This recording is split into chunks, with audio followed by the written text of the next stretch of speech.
Welcome to another edition of the Global Antitrust Institute's Report on the Digital Economy author interview series. My guest today is Deng. Is an associate director in NERA's Antitrust and Competition Practice, a lecturer at Johns Hopkins Advanced Academic Program, and an editor for the American Bar Association's magazine Antitrust Source. I's chapter in our report on the digital economy focuses on the problems and possibilities of collusion with the increasing use of algorithms and what these problems and possibilities pose for both antitrust enforcement and compliance. So thank you for joining me today, and it'd be great if you could give us an overview of some of the topics you cover in your chapter. Great. Thank you so much, Matt, for having me here. And it's great to be here and to talk about this chapter. And I've been doing research on this really fascinating topic for the past 4 or 5 years. And really, I take this chapter as a culmination of almost everything that I've learned so far. So with that goal in mind, and I wanted to make this chapter as self-contained as possible. So there are 3 parts to the chapter. I'm going to give a very high-level overview, and we can get into some of the details as we continue the discussion here. So 3 parts. In the first part, I provide a user guide, I would say, to artificial intelligence and machine learning technologies. And obviously, AI and machine learning have been some buzzwords in the past several years now, and for good reasons, because of some of the incredible progress that the researchers were able to make in sort of changing how we live our lives. So obviously, that section of the chapter is not to try to make the readers all machine learning experts, but I do want to give the readers enough intuition so that they feel comfortable about how things work. And to me, that's important. When we think about implications of technologies on not just on antitrust, but all sorts of social issues, understanding how the technology work is a very important part of that. So that would be the part 1 of this chapter. In the part 2 of this chapter, I summarize and synthesize a large body of academic literature that relates to algorithmic collusion, collusion by algorithms or AIs. Now there, I address questions such as how likely is algorithmic collusion, because that's oftentimes the first question that people want to know. And also, what are some of the technical challenges, economic problems associated with pricing algorithms reaching a collusion? And also, really importantly, what are the practical lessons for us as antitrust practitioners? We're not, computer scientists. So I really tried hard to distill some of the practical lessons for us in the antitrust domain. In the third part of the chapter, I turn to another very interesting topic, also an emerging topic of algorithmic compliance. So sometimes people call this compliance by design, antitrust compliance by design. And this topic was motivated by a series of public comments by EC competition officials in the past couple of years.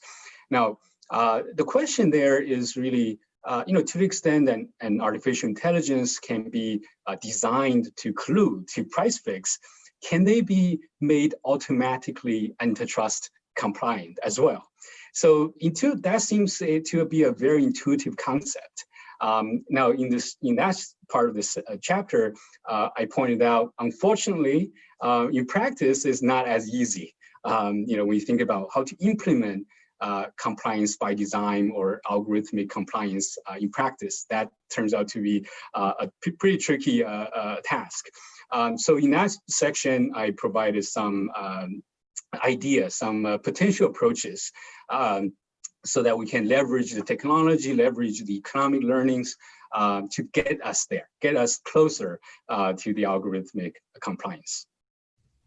Yeah. Now, as you mentioned in there, not all of us are computer scientists, and I would say probably most of us aren't. So to establish some background here, because this is the next frontier of section 1, for those of us who don't know a ton about AI or machine learning, can you explain how machines learned and why understanding machine learning is going to be helpful for enforcers and other people in this landscape as they consider adopting AI and see how to comply and what to look out for with algorithms? Yeah, no, absolutely. I think, AI, you can probably argue or that artificial intelligence is everywhere. You look at your smart home devices, your smart home assistant somehow understand what you're asking for.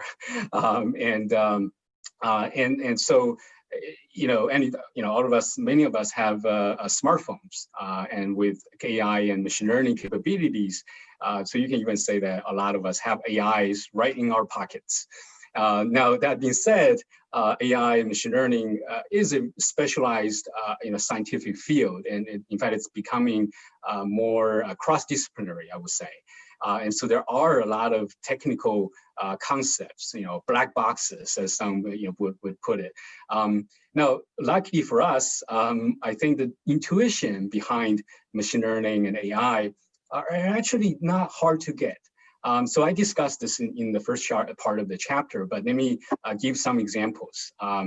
So really the biggest intuition, I would say, is that, machines learn by pretty much mimicking how we as humans learn. So some examples.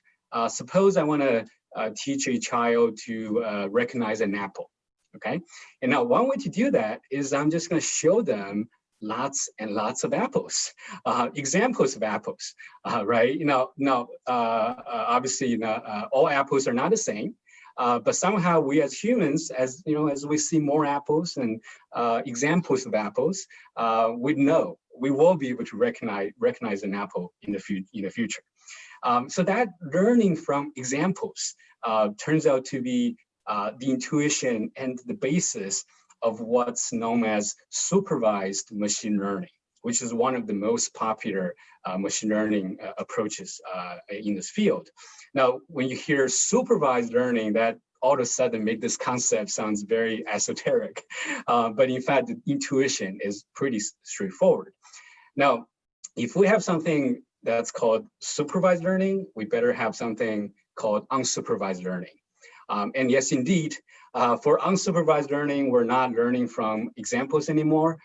In fact, the objective of unsupervised learning is to typically identify differences.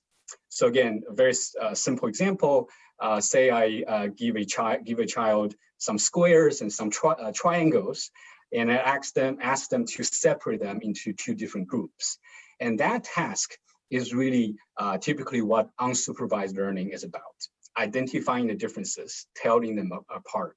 Now, yet another interesting machine learning approach that is, in fact, getting more and more popular is known as reinforcement machine learning or reinforcement learning. Now, let's put the technicality aside. For those of us who have or had younger kids or pets at home, we know the power of reinforcement learning. You teach them something, if they get it, you give them positive feedback, you high five them or you give them treats. If they get it wrong, you correct them, right? You help them correct their mistakes. Now that sort of trial and error process, reward and correction process is exactly the basis of this so-called reinforcement machine learning.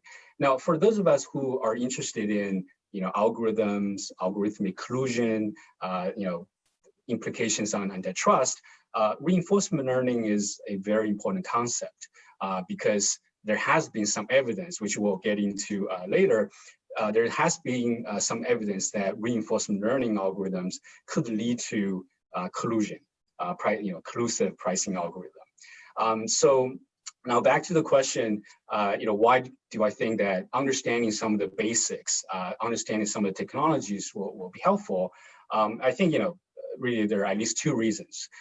As I alluded to earlier, when we try to understand or appreciate the implications of any technology, not just AI or machine learning, just any technology on social issues, law, just understanding how things work will make you feel a lot more comfortable. You feel like you understand how things work, and that allows, ultimately, my understanding, my sort of a belief is that, with that understanding, we can develop and devise better solutions to address some of the negative, if you will, side effects of technologies. And I would say, a lot of the practical insights that I offer in this chapter were based on really a deeper understanding of how the technologies work.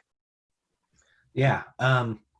With this, the as you mentioned, one of the big negatives that we could see potentially from technology, and the big one for antitrust enforcement, would be collusion. So we'll get the big question right off the bat, and is that, have we seen algorithmic collusion in practice? Yeah, no, absolutely. That's a very good question. And again, I'm sure a lot of us, when we first learn about algorithmic collusion, or algorithms or AIs could collude, when we first hear that term, hear that as a possibility, that's the first thing that comes to my mind as well. So now, to answer that question, though, we need to make a distinction, and we need to distinguish two types of algorithmic collusion. The first type is what I would say an easy case, and that's where AIs or algorithms are simply being used as a tool to facilitate human agreement. Right, so you can imagine humans get together and agree to fix prices, and they realize, well, we can do it better if we have an AI to carry out our plan. So for that case, for that kind of algorithmic collusion, we do have some cases. You have to, Tompkins. The Tompkins case has become almost a poster child for that type of algorithmic collusion. And for those of those who are less familiar with that case, David Tompkins, he sells posters online on Amazon Marketplace, and he and his co-conspirators agreed to fix prices. In order to carry out or implement their agreement, they agreed to adopt a particular pricing algorithm and a particular pricing strategy. He was later prosecuted by the US DOJ. And it turns out there was another very similar case over in the UK, very similar allegations. In fact, there was a joint investigation by the DOJ and the CMA. Now, there are a couple other cases. There was one about taxi pricing platform in Luxembourg. There's another one in France about a pricing algorithm for auto spare parts. So there have been cases of that type of algorithmic collusion, but as I said earlier, in all those cases so far, we're not talking about AIs that are smart enough to figure out collusion by themselves, right? They are being used as a tool, by humans to implement or further their agreement. Now, what about this case? What about this more complex and I would say even pretty scary case that you have an algorithm, pricing algorithm in particular, that somehow figured out that collusion is the way to go, right? Collusion gave me higher profits, so I'm going to go there. Now, the good news here is that I have not seen, we have not seen a real case, a real algorithm in a real market that has that kind of capability. So in the chapter, in fact, I give some reasons as to why I think that that's actually not surprising. And they largely have to do with both the technical challenges and some of the economic ambiguities. So to dig a little bit more into that second one, which is the algorithm either deciding on its own or learning to collude on its own, you survey a large body of academic literature in the chapter, as you mentioned in the overview, covering this topic. So I'm wondering if you could give us a little bit more about what that literature says about the likelihood of autonomous algorithmic collusion, and then if there's a way that people train algorithms collude, or would we expect to see, like when you're in the section 1 cases, you'll see hot documents or someone emailing someone X, Y, and Z. So there's a way to trace it. And is there something like that you could expect to see in algorithmic cases? Yeah, no, absolutely. So yes, as I mentioned earlier, we have not seen a real case yet. We have not seen a real pricing algorithm colluding just by themselves autonomously. But interestingly, though, once you turn to I would say, the experimental studies or lab evidence, if you will, you quickly realize that in fact, in the past 10 years or so, and researchers have been pretty successful in designing algorithms or robots that knows how to collude, knows how to even solicit cooperation from their opponents. So the answer to the question is yes. If you look at experimental studies, yes, robots can be designed to reach inclusive agreement with each other, and sometimes even without any communications. So let me give one specific example, and I obviously discuss a lot more in the chapter. Now, this is a new study that just came out this year, and in this study, the researchers show that their pricing robot, which is based on a standard reinforcement learning algorithm, learns to set or charge collusive prices with each other, and they can do that without any human intervention, without being told to do so, and even without any communications. Okay, so obviously this is a very important study and really highlights the risks of this type of algorithmic, almost tacit collusion, because there's no communications involved. Now, before we all panic and feeling like that's the end of the world, in this chapter I pointed out some of the technical obstacles that will have to be resolved before you can put those algorithms into use in a real marketplace. Just to give one example, the learning speed of the algorithm is still very, very slow. So just to be more concrete, let's say you let the algorithm change their prices in response to each other. Let's say on a daily basis. So it's not ultra high frequency, unlike in the financial markets, but still pretty frequent on a daily basis. Then the learning can take years or even decades for the algorithms to learn how to collude. So obviously, it's hard to imagine any firm waiting to have their algorithm experimenting with real prices just so they learn for that long. But more fundamentally, I think the longer the learning takes, the more likely the market conditions will change. There may be entries, exits, new regulations.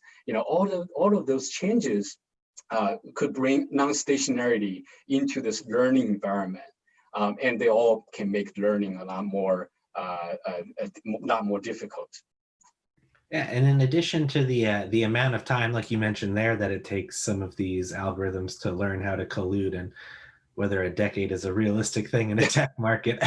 Right. You discuss some of the economic literature here as well, and that some of the AI capabilities have ambiguous effects on the likelihood of collusion. I wonder if you could give an example of that.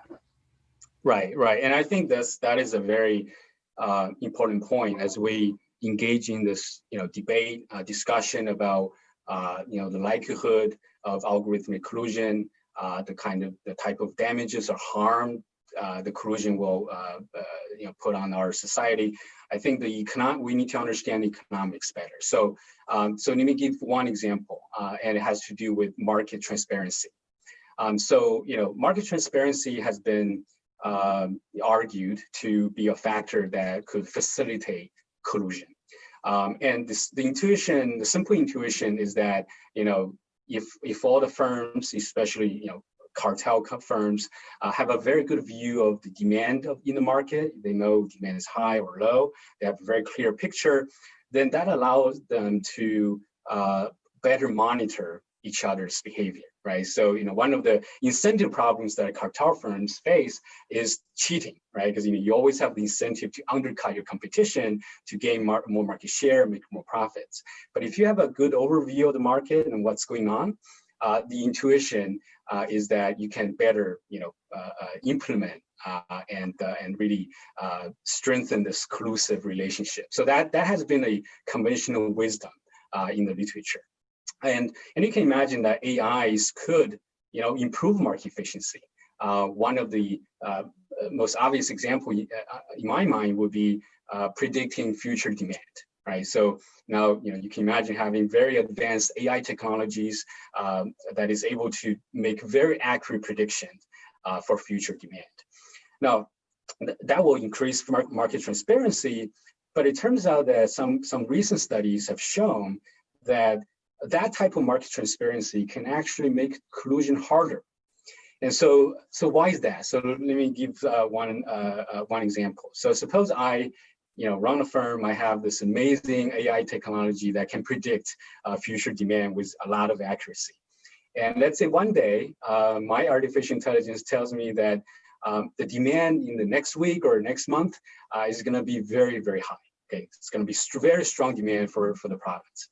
Now, regardless, suppose I'm, whether I'm in the cartel, whether it's explicit or tacit, having that insight will make me want to get a bigger slice of that pie, right? Because I now know, oh, the demand is going to be high.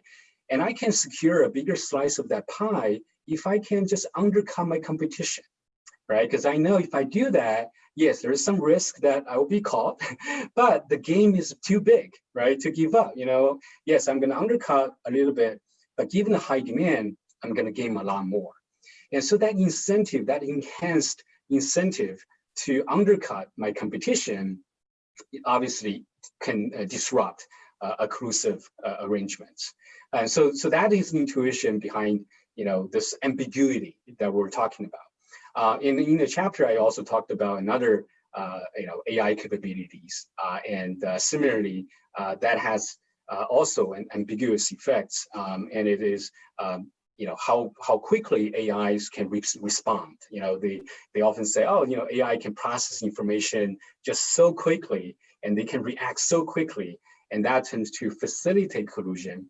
And then, as I elaborated in the chapter, the story is a little bit more complicated. So, and the bottom line here is, I think, again, as I said earlier, as we engage in the debate and the discussion, I think understanding the economics of what AI capabilities do to some of the economic factors, to me, are critical. Yeah, and then I guess now that we've covered the potential risks of collusion, what are some of the ways that we can combat these risks? While it seems that it's kind of theoretical at this point that autonomous collusion will occur and that some of the economic incentives created there make it a little bit more wishy-washy, but in the event that it is a problem, what are some of the things that we can do to combat it? Yeah, no, absolutely. And I think that's a question we ought to start thinking now. The technologies are really moving fast, and you never know. So, in this day and age with AI, given how fast they advance, I don't think we should wait until something becomes a real threat and then figure out what to do. So in this chapter, I propose some ideas in terms of what we can do. Ex ante, I think an effective policy is to really, prohibit, the development, the design of collusive algorithms. And by collusive algorithms, I'm specifically referring to pricing algorithms that are being designed to sort of collude, right, with that design objective being collusion. And I think, and this is why I think this is a kind of a promising, and it makes sense, is that when we look at the technical literature in AI, and when the researchers are trying to make their algorithms work, you realize that designing a collusive algorithm is actually a pretty challenging engineering problem. It's not easy. So to the extent someone, let's say, has set out to develop or design such an algorithm, chances are that there is a paper trail. There's a paper trail of their design objectives, paper trail about the type of tweaks that they made to the engineering process to further that goal of collusion. So that's why I think this is not just a conceptual discussion. I think to the extent that someone is or has developed such an algorithm, I think there's something we can look into. Now, another, let's talk about exposed. So that's ex-ante idea. Now, exposed, again, I was talking about the paper trail, right? Obviously, if such paper trail exists, they can be discovered in government investigations or private litigation. Another type of documents I think could be pretty helpful is any marketing and promotional materials. So, to the extent, let's say you have this developer, marketing, this capability to adopters, to the extent that's what they have done, then we may also discover that in the documents. Now, obviously, a much more challenging situation is where you have an algorithm that is not designed to collude, but somehow figures out a way to reach a collusive outcome, right? That's obviously, no doubt, a very challenging problem. And to me, I think, I want to see a bit more evidence, right? So, we talked about this study earlier that is a very important contribution, clearly demonstrated the possibility, but I want to see more evidence. I want to see evidence that gets the algorithm closer to a real market situation. And when we get there, and we may get there, we may not, but when we get close, I think this solution, what can we do about that type of algorithm, will continue to be a hot topic. Will receive a lot of attention in the debate.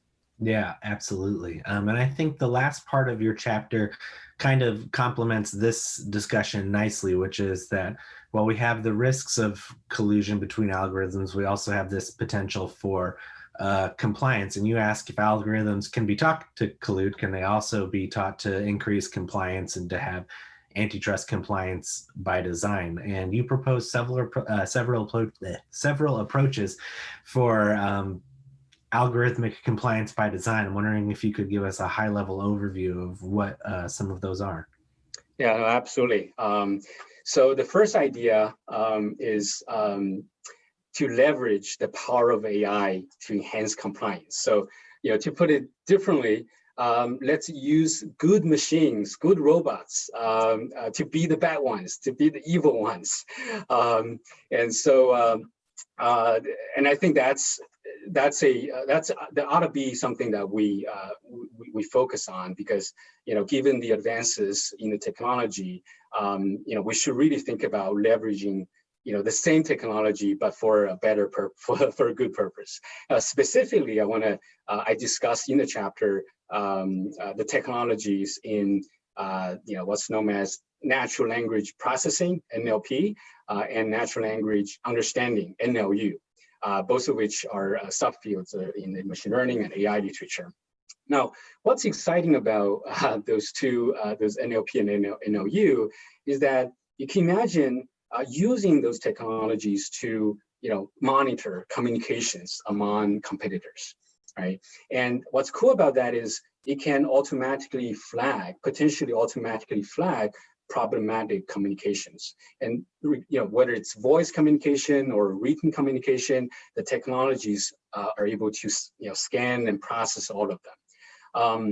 And you can imagine, once that technology is in place, the process can be automated with very minimum ongoing human inputs. And that's also going to have a strong deterrent effects on potentially collusive conduct, because the machine is watching you. Now, I want to emphasize that this is not a science fiction anymore. In fact, some advanced technologies can not just understand what you're saying, but even the emotion and intent behind what you're saying. So this is really incredible progress.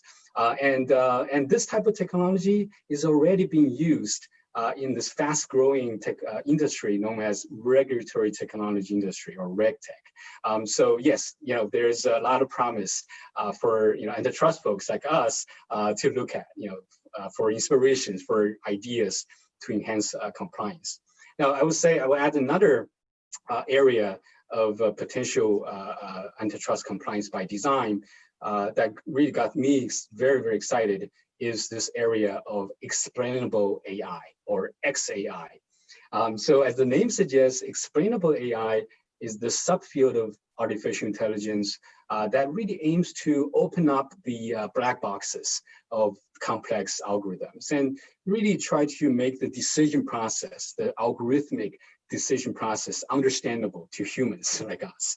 And I argue in the chapter that XAI, the type of XAIs that can answer, can sort of explain their decision process, making process by answering what if and why not type questions, have a lot of promise in antitrust compliance by design. So again, just give a very much of a hypothetical example. So suppose you have a pricing algorithm, XAI, and one day the AI wants to set a price that you feel is a little bit too high.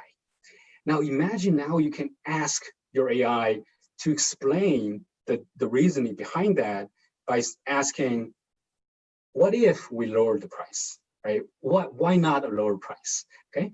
Now, I don't know what the AI will say, but let's suppose the AI comes back and says, look, we have no reason to lower our price because I know our competitor will not.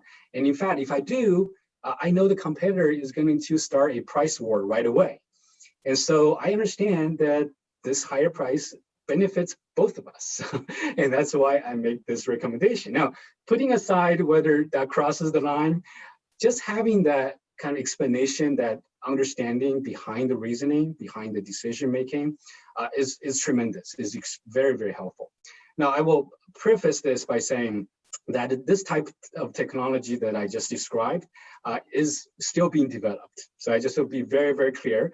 I have not seen a real XAI that can do that, but I've seen enough evidence in this literature, in the technical literature, that makes me believe that it's only just a matter of time until we see this type of AI that can explain the reasoning in this kind of environment. Yeah, it's so incredibly interesting how much this has developed and then how much there is still to develop, that this is going to be something to look forward to for the next several years. It's all incredibly interesting. And then so one, thank you so much for your time today. I want to get a couple closing questions with you. The first being that with this being such a developing field and with all the academic and economic literature that you survey in there, for those interested in learning more about algorithmic collusion or compliance by design, do you have any papers or books that you would recommend people check out? Both at a basic level and then at the high level for the ones that really understand it. Yeah, that's a good question, and I hope it's not a surprise that I'm going to recommend my chapter. I think in the chapter you will not only see really decades of research boiled down into practical lessons, understandable pieces. You will also have access to a very extensive list of references. I don't remember, hundreds of other footnotes with citations. So whether you are new to the field, to the topic, and you just want to understand this thing from ground up, or if you are already familiar and you just want to dig deeper, I think the chapter has something for everyone. Yeah, that's definitely, as someone who learned about this from the FTC's panel that they had a couple years ago, reading through it, I went from being like, I don't know much about this, to being like, I think if I had something like this come in front of me, I think I could do okay with it. Absolutely. Yes. Well, thank you so much for your time today. I very much appreciate it. And I recommend everyone check out your chapter when the report comes out. Thank you so much, man. Perfect. Thank you.